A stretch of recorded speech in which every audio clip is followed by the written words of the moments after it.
Hello students, कैसे हैं आप सभी। I hope you all will be fine.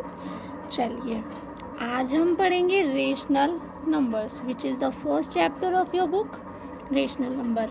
देखिए, डेफिनेशन पढ़ते हैं सबसे पहले हम इसकी। Numbers which can be expressed in the form of p upon q where p and q are integers and q is not equals to 0।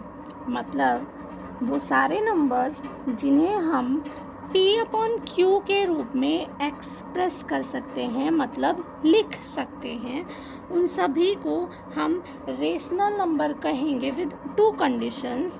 First is p and q are integers, यानी कि rational number के अंदर p और q दोनों की value जो होगी वो कैसी होगी, इंटीजर वैल्यू होगी, ठीक है। And q is not equals to 0, यानी कि p और q इंटीजर्स आप समझ गए होंगे, पॉजिटिव और नेगेटिव नंबर्स। जो भी नंबर्स हमारे पॉजिटिव और नेगेटिव नंबर्स हैं वो सारे इंटीजर्स में इंक्लूड होते हैं, इसलिए p और q सारे इंटीजर्स होने चाहिए, बट q की वैल्यू 0 नहीं होनी चाहिए। Okay, these are called rational numbers. इन्हें हम क्या कहेंगे, रेशनल नंबर कहेंगे, ठीक है।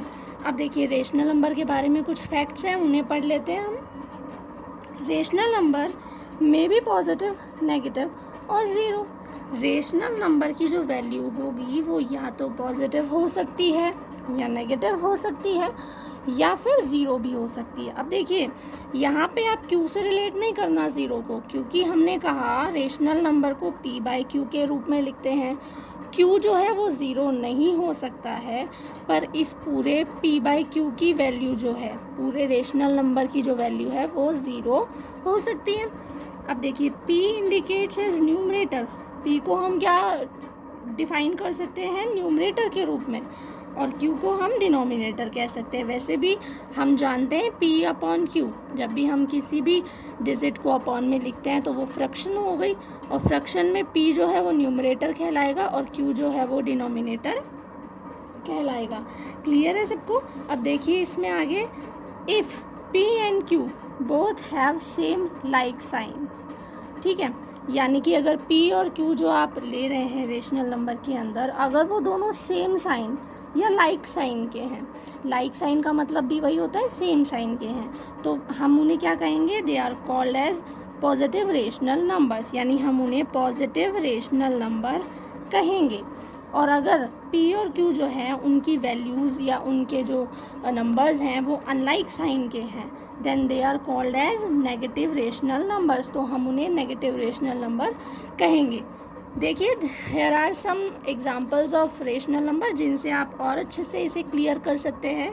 देखिए, रेशनल नंबर के एग्जांपल नॉर्मली लिखे गए हैं मैंने, 2/3 - 7/9। यहाँ पर देखिए p और ये q की वैल्यू हो जाएगी, यहाँ पर ये p की वैल्यू और 9 जो है वो q की वैल्यू हो जाएगी।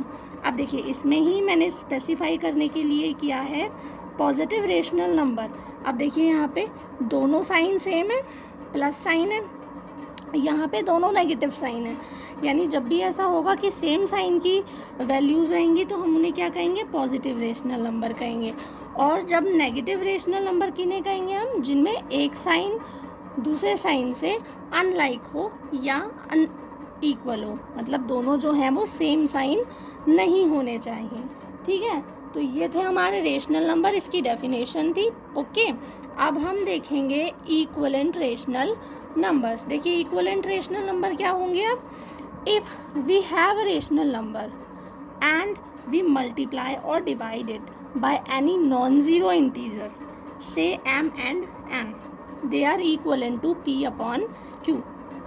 देखिए, इसे हम कैसे समझेंगे।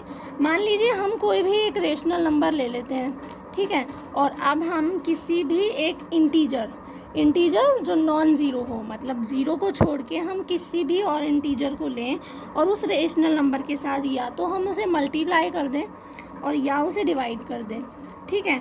दोनों ही कंडीशन में जो भी आपका रिज़ल्ट आएगा वो जो आपने p upon q rational number लिया है उसके इक्वलेंट आएगा। इसे हम एग्जाम्पल्स के थ्रू समझेंगे तो और ज़्यादा अच्छे से हमें क्लियर हो जाएगी। देखिए, p अपॉन क्यू। अब देखिए हमने p अपॉन क्यू को एक सेम इंटीजर m से, कोई भी हम इंटीजर ले सकते हैं, हम इस m से हमने p अपॉन क्यू को जो है मल्टीप्लाई किया है, या फिर हम p अपॉन क्यू को सेम इंटीजर n से डिवाइड कर रहे हैं। तो ये जो दोनों होंगे, मल्टीप्लाई करें या डिवाइड करें, वो p अपॉन क्यू के इक्वलेंट कहलाएंगे। ठीक है, फॉर एग्जांपल हम देख लेते हैं। मान लीजिए 2/3 मैंने कोई रेशनल नंबर यहाँ पे ले लिया है और उसके बाद मैंने कोई एक डिजिट ले लिया है m। ये इंटीजर हो गया हमारा, कोई भी m जिसकी हम वैल्यू क्या रख रहे हैं यहाँ पे 4 रख रहे हैं। अब देखिए हम रिज़ल्ट में हमें 4 2 ज़ा 8 और 4 3 ज़ा 12, हमें रिज़ल्ट के अंदर जो है वो क्या मिला है, 8/12 मिला है। तो हम ये कह सकते हैं कि जो हमारे पास रिज़ल्ट आया है 8/12 इज़ इक्वलेंट टू 2/3। जो हमारा रेशनल नंबर 2/3 था, उसके लिए अगर हमसे इक्वलेंट पूछा जाएगा तो उसका इक्वलेंट क्या होगा, 8/12 होगा। क्लियर है। अब इसी तरह से मैंने एक दूसरा एग्जाम्पल भी यहाँ पे सेट किया है। देखिए हमारे पास कोई एक रेशनल नंबर है 4/12, ठीक है, और मैंने कोई एक वैल्यू ले ली है इंटीजर की 2, तो मैंने 2 से इनको डिवाइड किया है, ऊपर भी और नीचे भी, यानी न्यूमरेटर में भी और डिनोमिनेटर में भी 2 से डिवाइड कर दिया। अब देखिए हमारे पास रिजल्ट क्या बन के आया है यहाँ पे, 2/6, यानी आप 2 से 4 को डिवाइड कीजिए तो 2 आ जाएगा, 2 को 12 से डिवाइड कीजिए तो 6 आ जाएगा। तो यहाँ पे जो हमारे पास आंसर आया है 2/6 इज़ ऑल्सो इक्वलेंट टू 4/12। तो ये जो है रेशनल नंबर 4/12 का इक्वलेंट क्या कहलाएगा, 2/6 कहलाएगा। तो इस तरह से हम इक्वलेंट के जो क्वेश्चंस आएंगे उन्हें सॉल्व करेंगे। क्लियर है। चलिए अब हम आगे देखते हैं।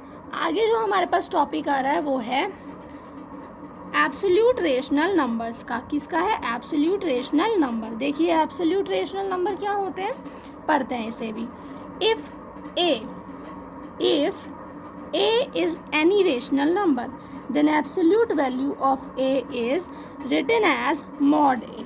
कहने का मतलब है अगर हमारे पास कोई भी एक रेशनल नंबर है जिसकी वैल्यू a है तो उसकी एब्सोल्यूट वैल्यू मॉड ए होगी। मॉड ए से मतलब है जो भी हमारे पास रेशनल नंबर है वो, और हम उस पर इस तरह से साइन लगा देंगे, इस तरह से उस पर चिन्ह लगा देंगे जो कि मॉड का चिन्ह होता है। इसे हम इसकी एब्सोल्यूट वैल्यू कह सकते हैं। अब देखिए दूसरा फैक्ट क्या है इसके अंदर कि एब्सोल्यूट वैल्यू जो होती है, absolute value of any number is always positive, कि एब्सोल्यूट वैल्यूज़ कभी भी नेगेटिव नहीं होती हैं। नेगेटिव नंबर्स की एब्सोल्यूट वैल्यू भी पॉजिटिव ही होंगी और पॉजिटिव नंबर्स की भी पॉजिटिव होंगी। तो इस तरह से हम ये भी कह सकते हैं इसके बारे में, we can say that absolute value is the numerical value of number without sign. यानी कि एब्सोल्यूट वैल्यू जो होती है वो किसी भी नंबर के लिए न्यूमेरिकल वैल्यू तो है पर विदाउट साइन है, हम इसमें कोई भी साइन पुट नहीं करते हैं। ओके डियर, अब आपको ये समझ में आ गया होगा एब्सोल्यूट रेशनल नंबर्स किस तरह से होते हैं। चलिए अब आगे देखते हैं। अब हमारे पास जो नया टॉपिक आया है वो क्या है, standard form of a rational number. किसी भी रेशनल नंबर का हमें स्टैंडर्ड फॉर्म निकालना होता है। स्टैंडर्ड फॉर्म को हम लोएस्ट फॉर्म करके भी टर्म कर सकते हैं, इसे हम लोएस्ट टर्म भी कह सकते हैं। देखिए क्या होती है लोएस्ट टर्म या स्टैंडर्ड फॉर्म क्या होती है, when HCF of P and Q is 1। जो भी हम रेशनल नंबर ले रहे हैं P/Q के रूप में, अगर उसका HCF यानी कि हाईएस्ट कॉमन फैक्टर जो है वो 1 हो, ठीक है, अगर उनका HCF 1 हो, then the rational number P/Q is set to be standard form और लोएस्ट फॉर्म। अगर इनका HCF 1 हो तब हम उस रेशनल नंबर को उसकी स्टैंडर्ड फॉर्म या लोएस्ट फॉर्म के रूप में कह सकते हैं। देखिए इसे हम एग्जाम्पल के थ्रू समझते हैं। मान लीजिए एक एग्जाम्पल है to express 25/-35 in lowest term, यानी कि हमें इस रेशनल नंबर का लोएस्ट फॉर्म निकालना है या फिर स्टैंडर्ड फॉर्म निकालना है। तो हमें इसके लिए कुछ स्टेप्स फॉलो करने होंगे जो हमने नीचे लिखे हैं। देखते हैं वो स्टेप्स क्या हैं। सबसे पहला स्टेप हमें क्या करना है, मेक डिनोमिनेटर पॉजिटिव। हमें सबसे पहले क्या करना है कि जो भी हमें डिजिट दी हुई है, जो भी हमें रेशनल नंबर दिया हुआ है, ध्यान रखेंगे हम कि उसका जो डिनोमिनेटर होगा उसे कभी भी नेगेटिव नहीं रखेंगे हम। तो हमारे पास नेगेटिव डिनोमिनेटर है तो हमें इसे पॉजिटिव करना होगा, और पॉजिटिव करने के लिए हम क्या करेंगे, बस इनके साइन जो है वो चेंज कर देंगे, यानी जो नेगेटिव है उसे पॉजिटिव कर दीजिए और जो पॉजिटिव है उसे नेगेटिव कर दीजिए। तो अब हमें देखिए यहाँ पे हमारे पास डिनोमिनेटर जो है वो पॉजिटिव हो गया है, तो हमारा फर्स्ट स्टेप जो है वो सक्सेसफुल हो गया है, हमने डिनोमिनेटर को पॉजिटिव कर लिया है। चलिए इसका सेकंड स्टेप अब देखते हैं। सेकंड स्टेप इसका क्या है कि divide it with the it's HCF which is 5। अब हम सब जानते हैं कि 25 और 35 में अगर हम HCF निकालते हैं तो उसका HCF जो है वो कितना आएगा, 5 आएगा। तो अब हम -25/35 को उसके HCF यानी कि उस 5 से जो है ना डिवाइड करते हैं। अब डिवाइड करने के बाद हमें रिज़ल्ट पता है, हम 5 से 25 को, 5 से 35 को जब डिवाइड करेंगे तो हमारे पास आंसर जो आएगा वो आएगा -5/7। ठीक है, तो -5/7 हमारे पास इसका जो है ना लोएस्ट फॉर्म आ गया है। तो हम इसे कह सकते हैं कि -5/7 is the standard form of 25/-35। तो अगर हमें कहा जाएगा स्टैंडर्ड फॉर्म निकालिए तो हम स्टैंडर्ड फॉर्म को इस तरीके से निकाल पाएंगे। तो आज की क्लास हम यहीं तक लेंगे, आगे कंटिन्यू अगली क्लास में करेंगे। इससे रिलेटेड क्वेश्चंस आपको फॉरवर्ड कर दिए जाएंगे, तो उनके आप क्वेश्चंस को सॉल्व करने की कोशिश कीजिएगा। Okay, thank you.